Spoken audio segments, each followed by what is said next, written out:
사순절 여섯 번째 주간입니다. 또 마지막 이제 사순절 마지막 주간이 되겠고요. 또 고난 주간이라고 이야기할 수가 있습니다. 그리고 이제 오늘은 예수님이 예루살렘에 입성하시는 종려 주일입니다. 그러니까 예루살렘 입성으로 시작해서 성금요일 십자가에 못 박히시기까지 우리의 모든 죄를 대속하기 위하여서 십자가의 길을 걸으십니다.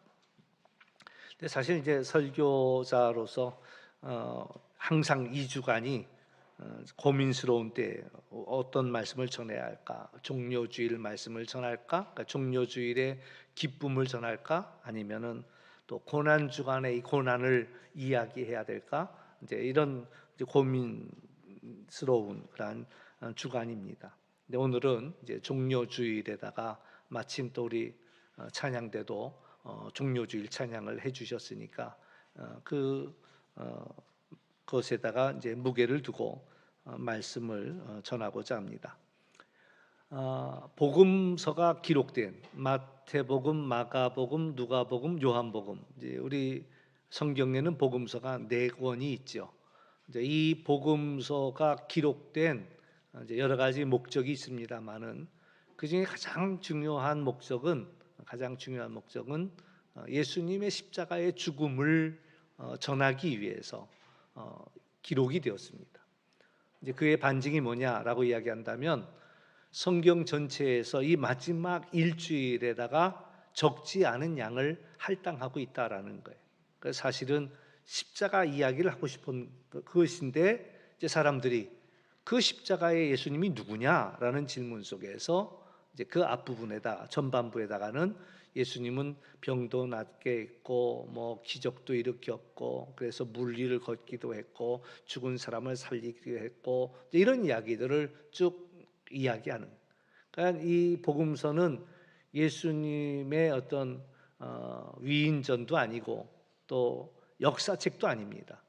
흔히 시비하는 사람들은 왜 예수님의 어린 시절 얘기가 없는데 뭐 이런 것들 갖고 시비하지만 시간적으로 어떤 역사적 사실을 나열하고 정리한 것이 아니라 예수님은 우리를 위해 십자가에 돌아가셨다라는 것이 가장 원초적인 복음이고 그것을 이야기하는데 도대체 그분이 누구냐라는 것들 때문에 이제 복음서에서 저마다 설명을 하고 있는 것이죠. 복음서에서 강조하고 싶은 것도 조금씩 다르고요. 또 무엇보다 다른 것은 그 복음서를 들어야 했던 청중들이 사실은 달랐습니다. 성경 중에 이제 복음서 중에 가장 먼저 기록된 것은 마가복음이라는 데에 서로가 의견을 모으고 있고 그 이유는 제일 짧습니다. 모든 이야기들이 가장 어떤 사건, 팩트 중심으로 이야기들이 전해지고 있으니까 이제 가장 원초적인 원복음이다 이렇게 이야기를 하고 있고요. 이제 마태복음을 기록할 때 그다음 책으로 이제 기록된 것을 마태복음으로 보고 있는데 마태복음은 유대인들을 염두에 두고 쓴 책들입니다. 오시기로 했던 메시아가 바로 이분이다, 예수님이다라는 이야기를 하려고 구약에 있는 사건들을 많이 유대인들이 믿고 있는 율법에 있는 이야기들, 구약 성경에 나오는 이야기들을 많이 인용하고 있다라는 이야기죠. 그리고 이제 그 다음 기록된 것이 누가복음입니다. 가장 장황한 이야기들이 나오고 있고 자세한 이야기들이 나오고 있고 이 속에는 이제 유대인들뿐만 아니라 온 이방인들까지도 하나님의 사랑의 대상이고 관심의 대상이다라는 이야기를 이 누가복음을 통해서 우리에게 말씀해 주고 있습니다. 그리고 이제 가장 늦게 기록된 것이 요한복음인데 이 요한복음은 이제 한참 더 시간이 지난 다음에 이제 많은 사람들이 믿음을 갖고 있을 때에 예수님이 누구신가? 그래서 예수님은 이제 어떤 예수님의 인성보다는 이제 예수님의 신성을 더 강조하고 나오는 내용이 바로 요한복음이 되겠습니다. 종려주일이라는 것은 예수님이 예루살렘 성에 입성하실 때에 많은 무리들이 종려나무 가지를 흔들었습니다. 그러면서 호산나 다윗의 자손이여 찬송하이로다 주의 이름으로 오시는 이여 가장 높은 곳에선 호산나 하면서 노래하면서 종려나무 가지를 흔들었기 때문에 그랬기 때문에 종려주일이라 저희도 한번 흔들어 볼까요? 어디 주보를 꺼내셔서 우리 호산나 호산나 다윗의 자손이여, 거기까지만 해보도록 하겠습니다. 흔들면서 시작. 호산나 호산나 다윗의 자손이여. 예. 우리가 주보만 흔들어도 참 실감 나는데 종려나무 가지를 막 사람들이 흔들면서 그러면서 호산나 호산나 이렇게 외쳤다라는 그런 이야기죠. 예수님이 예루살렘에 이제 입성하실 때에 예수님의 마음은 사실 많은 무리들의 마음과 좀 달랐지요. 예수님은 이 땅에 오실 때부터 십자가 위에 죽으러 오셨단 말이에요. 예수님이 태어났을 때 동방박사가 선물한 것 가운데는 모략이라는 게 있잖아요. 이 모략은 장사를 지낼 때 쓰는 것이 이제 모략이에요. 이번에 코로나가 난리가 나니까 저도 모략이라는 걸 처음 이제 접하게 되었는데, 코로나가 난리 나니까 저희 아버님 그 장례에 또 우리 장례 지도사가 모략을 갖고 왔더라고요. 모략을. 그래서 이 모략을 쓰니까 코로나 걸린 사람이 없다고 자기 직원들이 다 장례식장 가는데 이것만 뿌리고 가면은 괜찮더라 이런 얘기를 하더라고요. 그 모략을 많이 처음 접해보기도 하고 또 많이 가까이 한 적이 있었어요.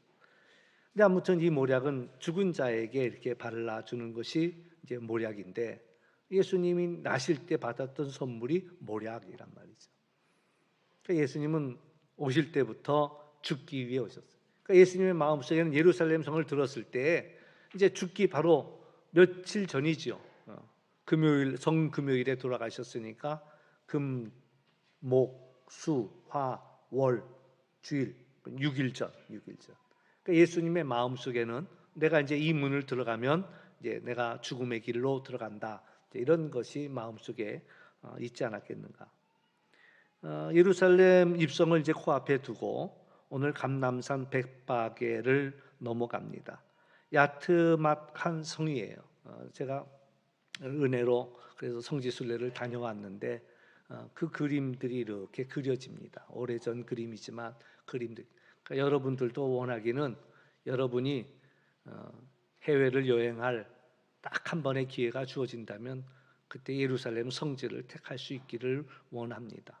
그래서 한번 그래도 우리가 신앙생활 했는데 갔다 오면 우리의 신앙이 좀 더 입체가 됩니다. 왜냐하면 그 땅을 봤기 때문에 성경의 말씀들이 입체적으로 다가와요. 지금은 남의 얘기처럼도 많이 들리지만 실제로 한번 갔다 오면 그 그림들이 그려지니까 참 유익합니다. 그러니까 저도 이제 예루살렘 성지에 갔을 때에 그 감난산에서 이렇게 내려오면서 예루살렘을 바라본 그 기억이 있거든요. 그러니까 예수님이 이제 이 벳바게를 지나서 내려오다가 문득 발걸음을 멈추시더니 두 제자에게 맞은편 마을로 가라는 것이에요. 그러면서 가면 메인 나귀와 나귀 새끼가 함께 있는 것을 볼 것이다. 그러니까 풀어서 내게로 가져오라고 말씀하시는 거예요. 만일 누가 무슨 말을 하거든 주께서 쓰시겠다 하라, 그렇게 말씀하시면서 그러면 그가 즉시 보내리라 말씀하시죠. 제가 여러분들에게 저 건너편 집으로 가면은 개 한 마리가 매여 있을 텐데 그걸 풀어 가지고 와라.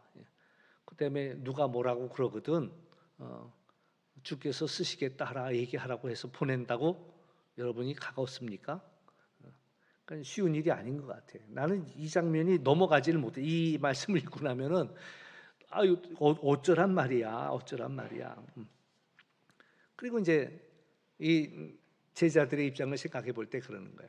아니 왜 갑자기 나귀 타령이야. 알지도 못하는 곳에 가서 나귀를 끌어오라니. 정말 나귀가 필요했으면은 차라리 방금 나사로의 집을 지나왔는데 나사로한테 얘기하지. 나사로한테 얘기하면 얼마든지 좋은 나귀를 대령할 텐데, 아니 왜 아는 사람한테 얘기 안 하고 뜬금없이 맞은편 마을로 가서 거기 매여 있는 나귀를 끌어오라. 아니 맞은편 마을에 나귀가 매여 있는 것은 어떻게 알지?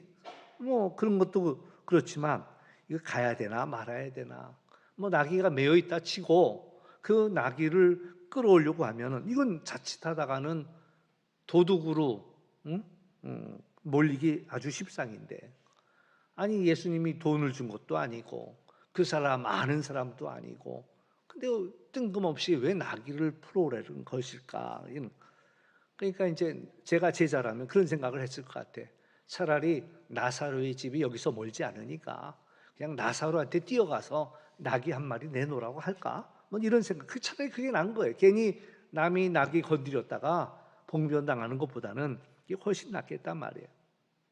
그러면서 또 이런 생각도 들죠. 왜 하필이면 어린 나귀야?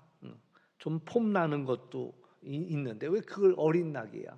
제가 어린 나귀를 타본 경험이 있습니다. 한 번은 여행을 갔는데 여행 상품이 이제 산을 올라가는 트레킹 코스인데 거기에 나귀를 타는 체험 이런 과정이 있었어요. 그래가지고 이제 그날따라 손님이 많았는지 이제 우리 같이 간 이들은 이제 먼저 다 출발하고 제가 맨 마지막에 남았는데 아이 어린 나귀를 끌고 오더라고요. 그러니까 내가 봐도 이건 아니야. 그래서 아니 이걸 내가 어떻게 타냐 그랬더니 이제 이 나귀 하나밖에 안 남았다는 거예요. 그래서 아니 내가 그래도 몸무게가 있는데 어떻게 내가 이걸 타냐 그랬더니 웃으면서 하는 얘기가 걱정하지 마세요. 더 무거운 것도 싣고 다닙니다. 이런 얘기를 하는 거죠. 그러니 일행들은 다 갔고 나 혼자 남았는데 안 간다고 할 수도 없고 또 이미 비용은 다 치렀는데 안 탄다고 할 수도 없고 그래서 이제 어정쩡하게 올라탔어요. 그런데 걱정한 그대로예요. 그 나귀 위에 앉아 있는데 얼마나 미안한지 모르겠어요. 이 어린 나귀가 그냥 나를 태우고 산길로 올라가는데 아주 미안해 갖고 근데 미안한 건 또 둘째치고 발이 자꾸 땅에 닿아. 발이 땅에 닿아. 그러니까 다리를 들고 가야 돼요. 이거 발을 얹어놓을 그것도 없어. 발걸이도 없어. 이거 벌 받는 것도 아니고 발을 이렇게 들고서 이러고 가야 되니 아마 누가 보면은 한참 배꼽 잡고 웃었을 거야. 여러분 안 봐도 웃잖아요.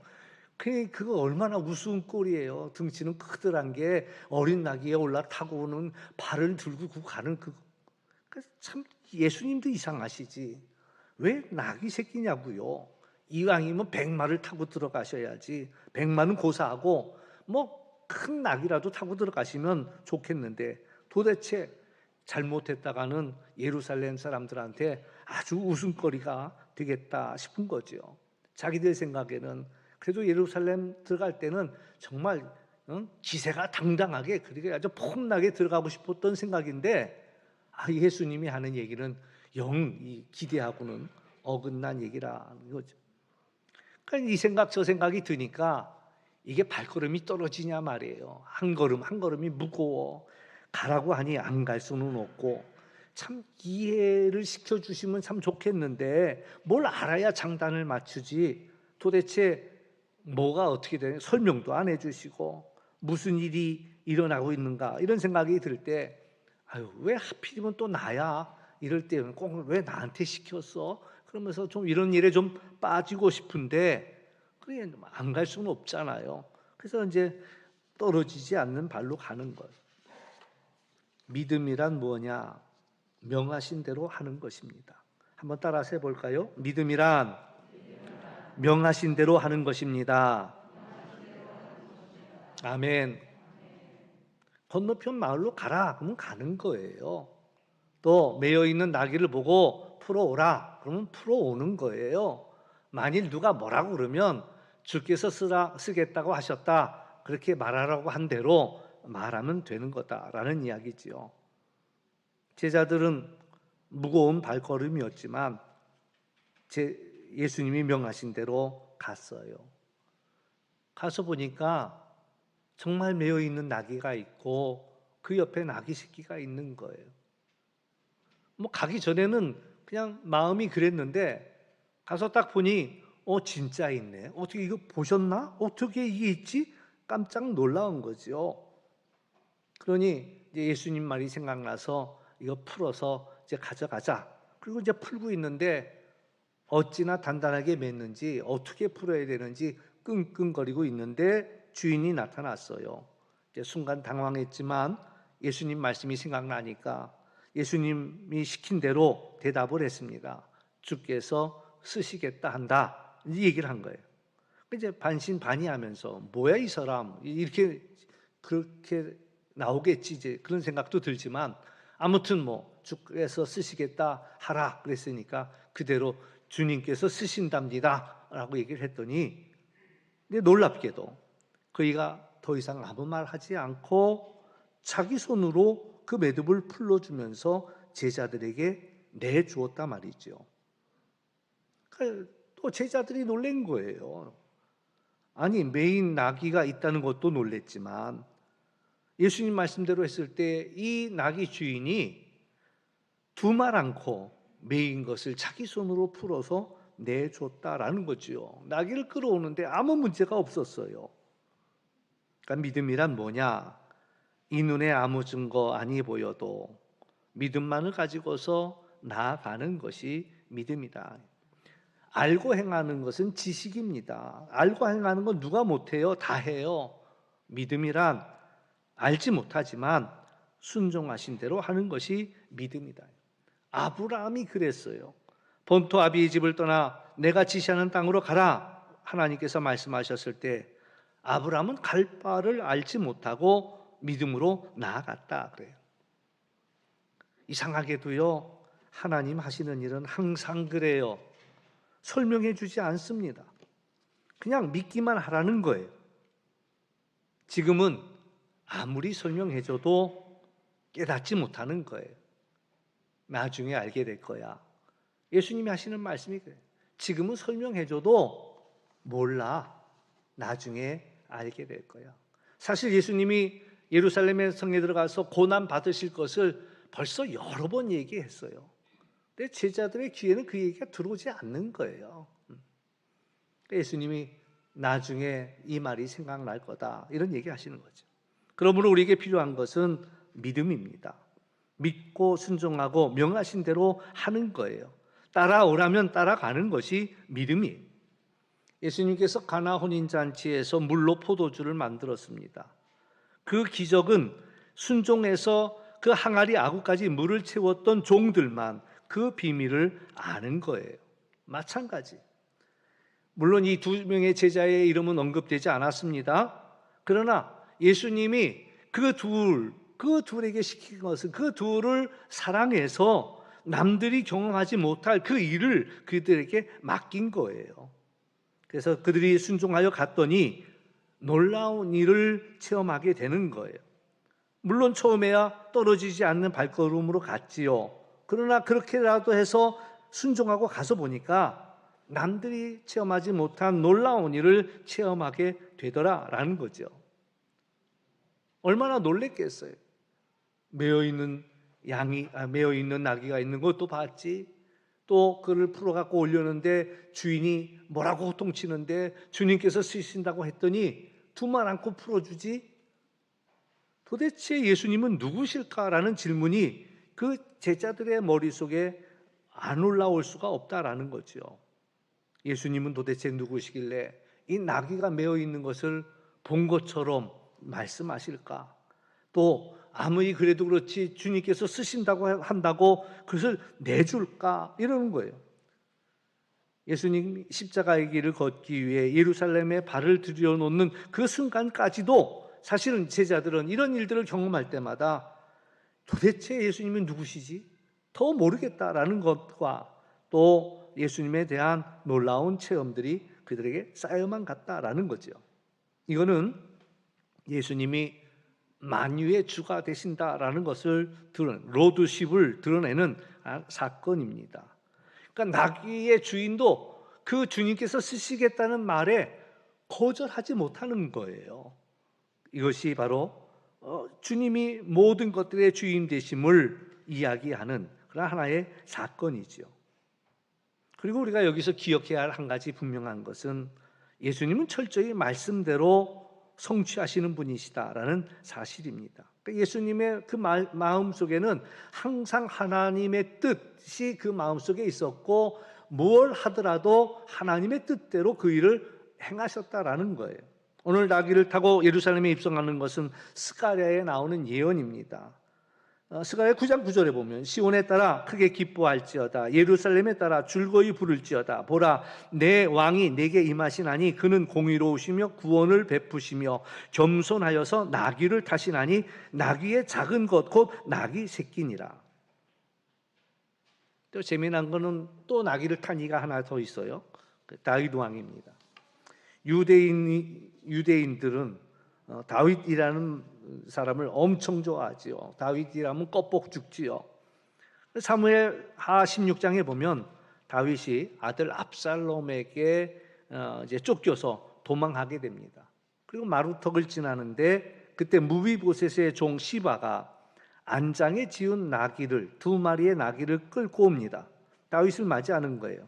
그러니까 다윗이 시바에게 너는 무슨 뜻으로 이것을 가져왔느냐 이렇게 물었는데 시바가 나귀는 왕의 가족들이 타게 하시고 자신들이 가져온 것들은 청년들을 먹이게 하시고, 그러니까 물론 성경에는 다윗이 그 나귀를 탔다라는 얘기는 나오진 않았지만 그러나 그 맨발로 쫓겨 도망가는 다윗에게 이 시바가 찾아와서 2마리의 나귀를 끌고 왔다라는 얘기를 합니다.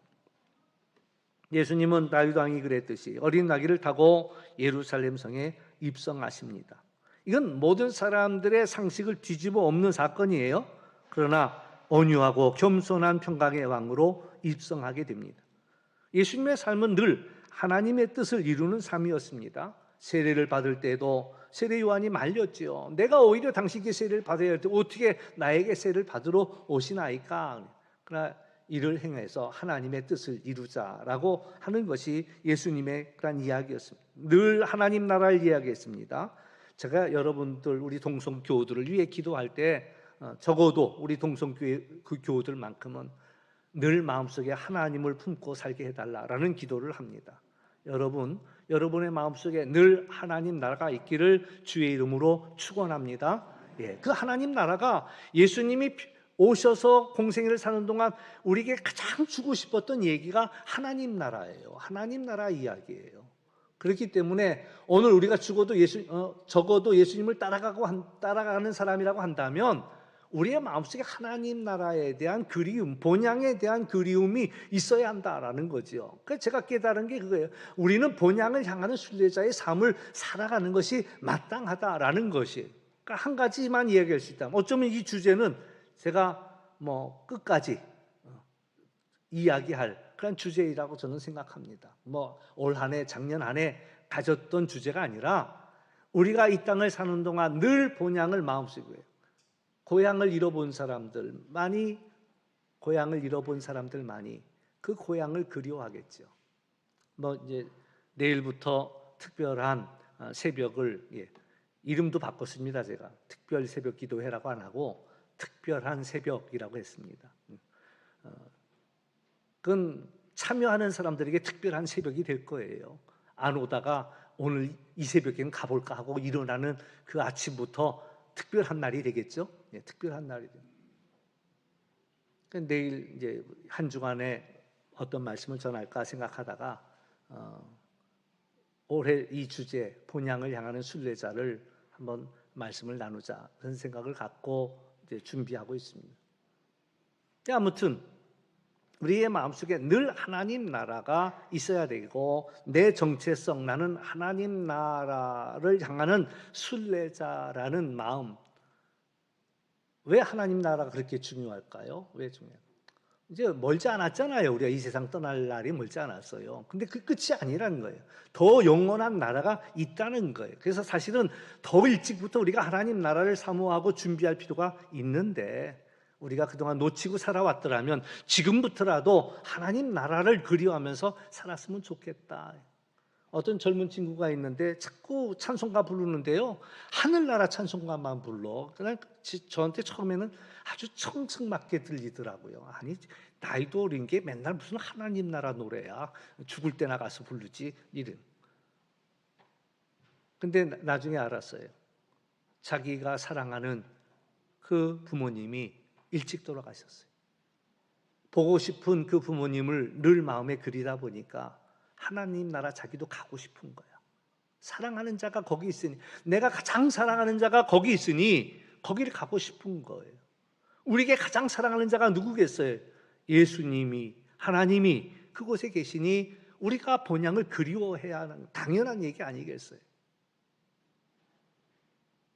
아무튼 예수님은 하나님 나라를 우리에게 그렇게 이야기해 주고 싶었고, 하늘의 뜻이 이 땅에 이루어지기를 기도하셨고, 그 마지막 순간에도 하나님 내 뜻대로 하지 마시고 아버지의 뜻이 이루어지기를 그렇게 기도했다라는 이야기죠. 두 제자는 믿음으로 순종해서 놀라운 일을 경험했습니다. 물론 처음에야 당황스러웠지요. 뭐야, 우리더러 가서 나귀를 흡초라는 거야. 뭐야, 아주 황당한 일이죠. 황당한 일이죠. 뭐 돈이라도 주고 가져오라면 가져오겠지만, 또 아는 사람이라면 또 몰라. 근데 알지도 못하는 사람한테 가서 나귀를 가져오라는 거고, 잡히면은 주께서 쓰시겠다 하라 이러니, 야, 이건 뭐 사실 제일 황당한 건 전 그 사건이야. 사무엘 그 열왕기에 보면은 이제 엘리야 이야기가 나오죠. 엘리야. 가물어서 먹을 게 없었습니다. 그 시돈 땅에, 그 이방 땅입니다. 유대 땅도 아니고 저 끝에 두로와 시돈, 그 끝 땅에, 시돈 땅에 사렙다 과부한테 엘리야를 보내는 거예요. 하나님께서 너는 시돈 땅에 있는 사렙다 과부한테 가라 말이야. 근데 이 사렙다 과부의 상황은 어떠했느냐? 밀가루 이제 가졌던 거 다 동이 나고 이제 밀가루 한 줌 남았어요. 아들한테 얘기를 했는지 안 했는지는 모르지만, 우리 이거 이제 마지막으로 떡 한번 해 먹고 빵 한번 만들어 먹고 그리고 이제 죽자. 너하고 나하고 죽자. 왜? 이제 더 이상 어떻게 살아갈 방법이 없는 거예요. 한 줌의 밀가루만 남고 이제 더 이상 살아갈 방법이 없는 거예요. 그래서 이제 그 빵을 굽기 위해서 이제 나뭇가지를 줍고 있는데, 그때 엘리야가 나타난 거예요. 엘리야가 나타나서 먹을 것 좀 가져와라. 그래. 아유, 그걸 어떻게 그렇게 뻔뻔할 수가 있어? 먹을 걸 가져와라. 근데 이 사렙다 과부가 대접하잖아요. 엘리야를 대접해요. 근데 그 마음을 조금 알 것 같아. 조금 알 것 같아. 왜 조금 알 것 같아요? 제가 강원도 영월에서 목회를 하는데 88년도 강원도 목회하러 나갔어요. 88년도가 어떤 해입니까? 올림픽이 열리는 해. 온 세계가 대한민국을 주목하는 해. 대한민국 노래 부르면서 막 난리 날 때 제가 목회를 시작했는데, 강원도 산골에서 제가 받은 거라고는 사례비 월 10,000원, 쌀 한 말, 이게 다 처음에 그렇게 준다고 그러더라고요. 그래도 가겠느냐? 그래서 그때는 어떻게 해요? 아쉬우니까 간다고 그랬죠. 설마 그렇게 주겠어? 애들 용돈도 10,000원이 넘는데 무슨. 그리고 갔더니 진짜더라고요. 쌀 한 말 주고 10,000원 딱 주는 거예요. 근데 우리 교회에 누가 편지를 보내서 자기네가 건축하다가 너무 어려우니까 선교비를 보내달래. 내가 뜯어보자마자 어휴, 벼룩이 간을 빼먹어라. 내가. 그런데요, 제가 보낼게요, 안 보낼게요? 보냈어요. 어떤 마음이냐? 그래, 내가 먹으나 네가 먹으나. 그러면서 털어서 보냈다니까요. 가진 게 없으니까 내려놓기도 쉬워. 못 내려놓는 사람은 가진 게 많은 사람이 못 내려놔. 어떤 이가 영생을 얻겠다고 찾아왔는데, 너 가진 것 가난한 사람 나눠주고 나 따라와 그랬더니 가진 게 많으니까 포기하기가 어려운 거예요. 예수님 포기했죠. 이 사렙다 과부가 마지막 남은 그 밀가루 한 줌, 그래 내가 먹고 주구나, 못 먹고 주구나, 똑같다. 그러니까 엘리야에게 대접을 했잖아요. 그랬더니 놀라운 기적이 일어났잖아요. 그 가뭄이 끝나도록 밀가루가 바닥나지 않았던. 하나님이 사실은 이 사렙다 과부를 괴롭히려고 엘리야를 보낸 것이 아니라 이 사렙다 과부를 축복하려고 이 엘리야를 보낸 거예요. 그러니까는 사렙다 과부가 그걸 자기가 먹을 걸 대접을 하고 났더니 하나님께서 그에게 놀라운 기적을 맛보게 했다. 아니, 이 나귀를 나더러 훔쳐오라는 거야 뭐야? 황당한 사건이었지만 가서 놀라운 걸 깨닫는 거예요. 와, 주님께서 쓰시겠다는 말 한마디에 아무 소리 안 하고 내놓는 그 모습을 보면서 깜짝 놀랐죠. 한 마리만 주는 거 아니에요. 어린 나귀까지 주는 거예요. 2마리를 주는 거예요. 이 어린 나귀를 타고 들어가는 예수님의 모습을 생각하면 정말 우스운 행진이거든요. 그런데 실제는 그렇지 않았어요. 사람들이 자기의 옷을 벗어서 바닥에다 깔면서 나뭇가지를 잘라서 호산나 호산나 부르면서 앞에서 가고 뒤에서 가고 소리 높여서 호산나 다윗의 자손이여 주의 이름으로 오시는 이여 가장 높은 곳에서 호산나. 장관입니다. 장관. 지금도 예루살렘에서는 종료주의를 지키는 이들이 있습니다. 그러니까 작년에 종료주의를 지키던 그 모습을 동영상으로 찍어갖고 저한테 보내준 이가 있었어요. 목사님, 이게 지금 현재 진행되고 있는 일입니다 하고 보내줬는데 보니까 막 온 동네가 떠나갈 것 같이 막 흔들어대며 누군가가 이제 예수님 역할을 하는 것 같아요. 어린 나귀를 타고 막 가며 아주 그냥 멋진 모습을 봤습니다. 예전에 기억하시는지 모르겠습니다. 70년대에 부활절 새벽이면은 많은 사람들이 여의도 광장에 가서 새벽 기도를 했습니다. 옛날에 박정희 대통령 때 그 10월 군인의 날 행사 때 그 군인들이 엄청난 위용을 갖고 퍼레이드 하는 그 자리에 우리 기독교인들이 모여서 그 캄캄한데 아직 어두울 그때에 모여서 부활의 아침을 예배했단 말이에요. 그리고 끝나고 나올 때쯤이면 차가 그 많은 사람이 어떻게 차를 타요? 그러니까는 걸어서 마포대교를 건너갖고 막 나오는데 그때의 그런 흥분 대단했죠. 아마 제자들의 모습은 그랬을 거예요. 예루살렘으로 들어가는 제자들의 모습은 정말 구름 위를 걷는 것 같았고 오늘 우리들도 마지막 순간에 마찬가지예요. 우리가 주님과 함께 본향에 입성할 때에 아마 그 영광이리라 그런 생각을 해보는 거죠. 근데 사실 이제 이번 주 말씀을 준비하면서요 눈에 들어오는 그 구절이 있어요. 처음에는 우리 제목처럼 호산나 찬송하이로다 그러면서 주님을 환영하며 찬송합시다. 이제 이 말씀을 전할 요량으로 이제 주보 본문 내줄 때 이렇게 했는데 그러나 말씀을 준비하면 준비할수록 눈에 들어오는 이 말씀은 뭐냐면 예수님이 제자들에게 맞은편 마을로 가라. 가면 매인 나귀와 나귀 새끼가 함께 있는 것을 보리니 풀어서 내게 데려오라라는 이 말씀은 곧 제자들에게 하시는 얘기죠. 너희들 건너편으로 가라. 매여 있는 사람들을 보게 될 터인데 그들을 풀어서 내게로 데려와라. 주께서 쓰시겠다. 일단 매인 사람들을 풀어오라는 말씀을 하셔요. 그건 계속 이어지는 이야기입니다. 지난주 나사로 이야기, 그 전주 그 날 때부터 수용되었던 이 이야기. 누구의 죄입니까? 누구의 죄도 아니고 하나님이 하시는 일, 영광을 나타내려고 하는 일이다. 지난주 나사로의 얘기, 돌문을 치워라. 그리고 그를 풀어놓아 다니게 하라. 오늘 이 말씀도 매인 자를 보게 될 터인데 풀어서 내게로 데리고 오라. 주께서 쓰시겠다라는 그러한 말씀. 예수님이 예루살렘에 입성하면서 그 매였던 나귀를 타고 그 나귀 새끼를 타고 예수님은 예루살렘에 입성하셨다라는 거예요.